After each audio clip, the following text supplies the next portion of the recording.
I'm your host, Steve Walling, and my guest for this segment is Robert Ornelas and Robert Vieira. Did I get that right? Yes. Yeah? Close enough.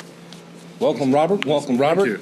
We're going to talk about something that is what I thought was kind of a disappearing thing, but what you're telling me is that we're seeing it in the Valley today, and that is homes that are have hearths with, like fireplaces and stuff, and that we're still getting that built here. Mm-hmm. And people are still using them. Yes. Except they're a little more efficient today, right? Yes. And you're involved with that, right? Yes. Ponderosa Hearth and Home, right? Yes. And what does Ponderosa Hearth and Home do today? So Ponderosa Hearth and Home has been around since the 60s. We don't have an exact date, but they used to manufacture stoves. Past 30 years, they've been selling stoves, and we're still selling stoves today. They're modern, they're efficient, 80% efficient.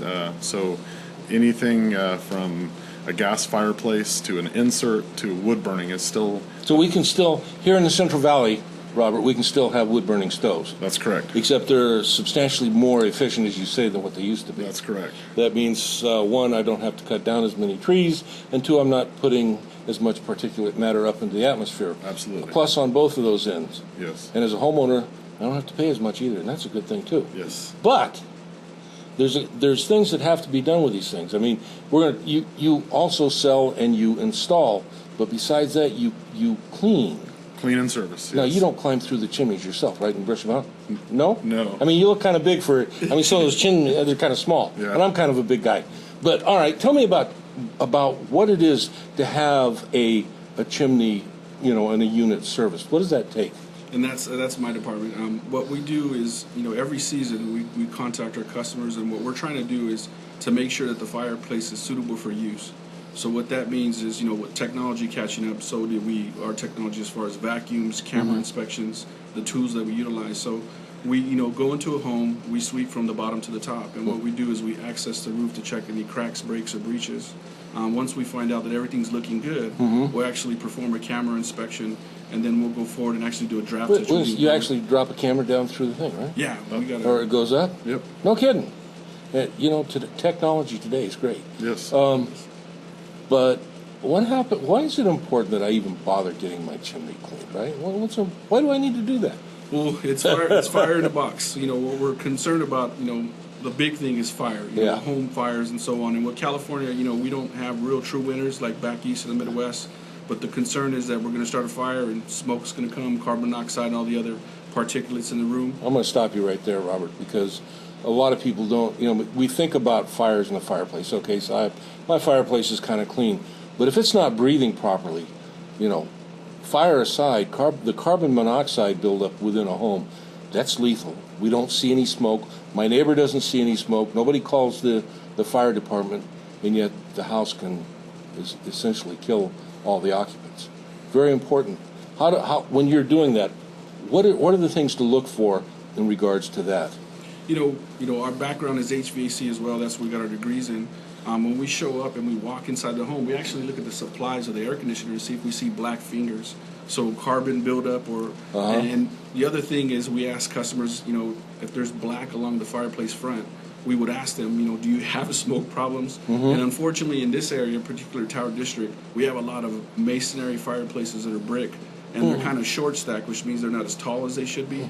And then a lot of them don't have chimney caps because some customers don't use the fireplaces, but what happens is water infiltrates down and creates holes and cracks and breaches. So we're really concerned about that because heat can get to unintended places. And then someone that hasn't lived there before comes in and says, I got a fireplace and I can build a fire. Oh, bad news, huh? Yeah, okay. So cracks, short stacks, they don't have the draw that a taller stack would have. That's correct. Without a chimney cap, not only does stuff get down in, but you get birds' nests in there and squirrels and all that other good stuff. All kinds of animals. So we want chimney caps on chimneys. Yeah. We don't want to be no chestnuts roasting over our fires that happen to be with a little squirrel involved with that too. But what about the products that you provide for not only the customers that you have, but for the local in general here? Yeah, so we work with construction companies, and we have units for new construction. We have units for installations on existing fireplaces, so it'd be called an insert.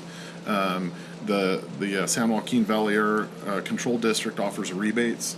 They're still going strong with Really? rebates. Yeah. So if I decide I want to, put something in, I can get the government to kick back a little bit on it. Huh? Anywhere from $1,000 to $3,000. Oh, I like that. Depending on Yeah, that's the a good type thing. of unit.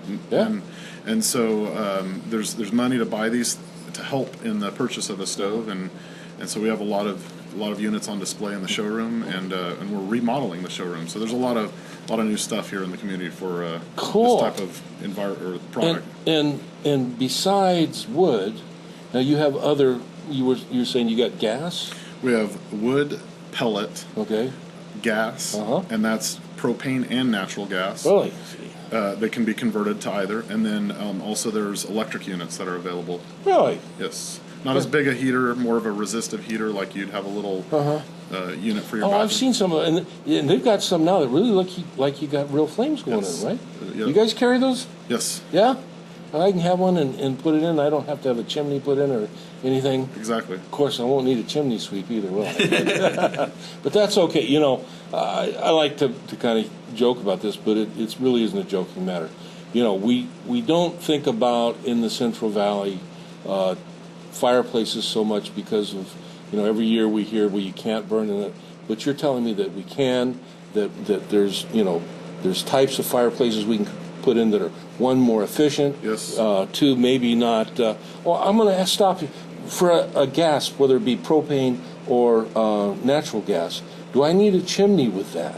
You need a venting system. So Okay. if it's a built-in, it may not be a chimney. It may Okay. be a wood frame chase, Uh-huh. but it still needs to meet code, and it has a ventilation system, so intake air and exhaust. Okay, so in a pre-existing home, Sure. I decide I want some kind of a fireplace, and I can go with a natural gas or propane, and so the installation is not like I got to take out a wall and put in a chimney and all that sort of stuff. No, it may include adding some frame out, Right. A little wall to look like a chimney facade, but yeah, just a frame out that allows the ventilation system to go up. Cool.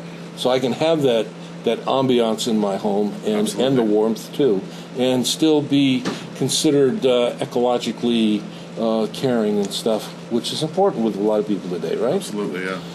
And the older homes, if I'm moving into an older home, if you're moving into an older home, if you live in an older home and it's got a fireplace, you might want to get a hold of these guys because, one, before you throw wood in that fireplace, you may want to have it checked for many different things, like Robert said, whether there's, stuff, cracks, water, whatever, things in the fireplace, but also the possibility of carbon dioxide or carbon monoxide buildup in the homes and just safety purposes.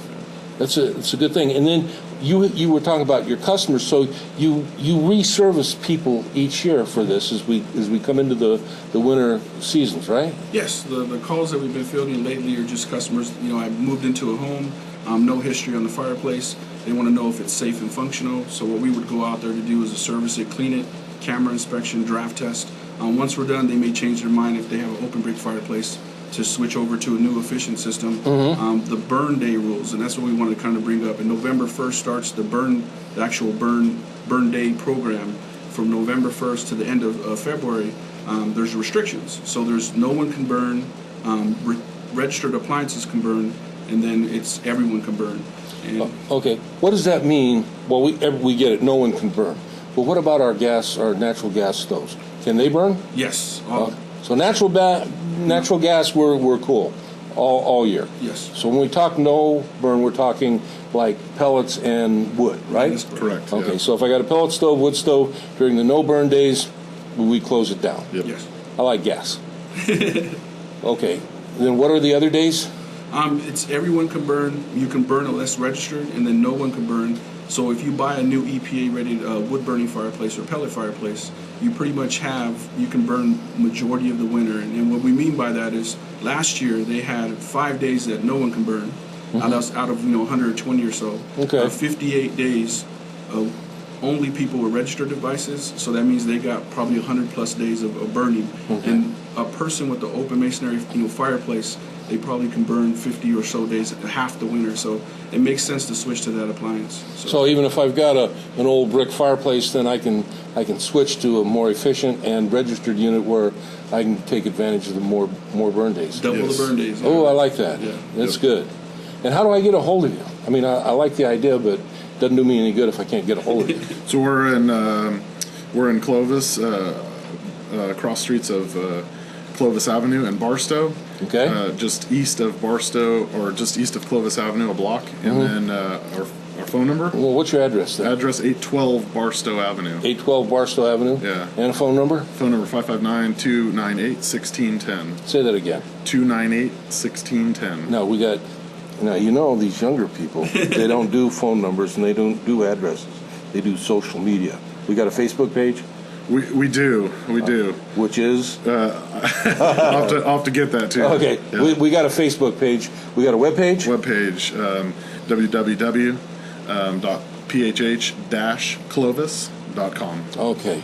Well, thank you, gentlemen. You know, we've had kind of a good time talking about this, but you guys do provide us, besides the devices that you sell, the service you provide it to the community, in some cases, can be life-saving. Yes. So that's really awesome. I thank you for being on the show. Thank you. All right. Thank you. You come on back, next year if you got something, if you got something special. If there's some new, exotic devices that we can burn our enemies or something in it. We could, whatever. We will. Okay.